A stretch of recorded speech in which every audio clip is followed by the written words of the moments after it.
Choisissez d'être heureux. Choisissez d'être heureux. Choisissez d'être heureux.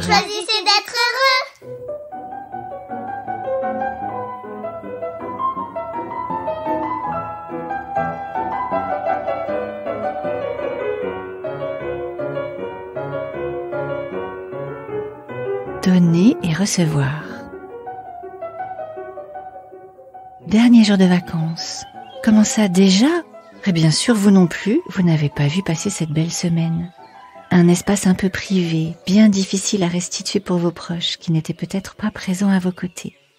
Alors, comme vous êtes quelqu'un de bien, ce serait bien de leur apporter un petit quelque chose.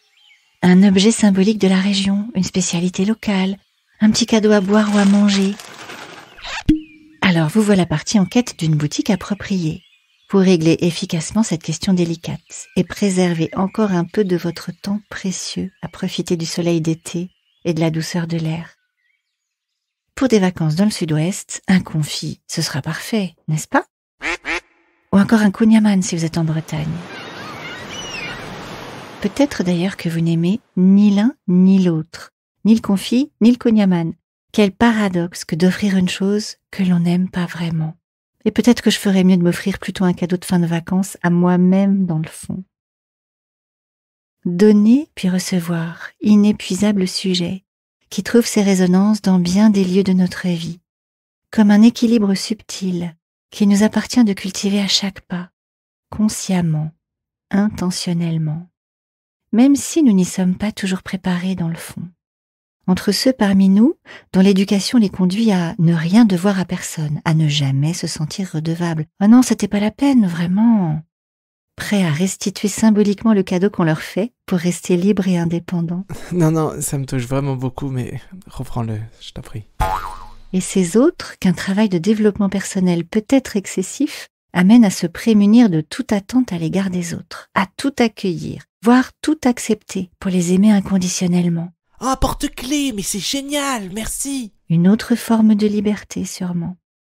Cela dit, entre ne rien prendre et tout accepter, sûrement existe-t-il un espace responsable et conscient, où cultiver sereinement ce précieux équilibre du donner, recevoir et rendre à son tour.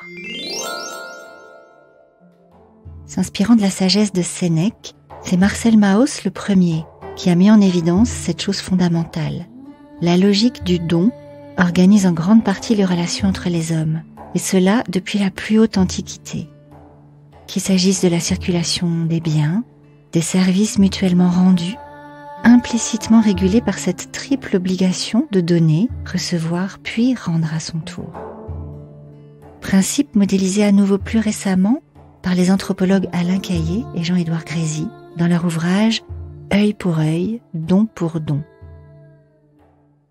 Ainsi, l'art de savoir donner a toujours fondé la générosité. Et savoir recevoir quelque chose comme un cadeau et non pas comme un droit ou un dû fait également partie des qualités morales universelles. Enfin, savoir rendre à son tour revêt une dimension très actuelle.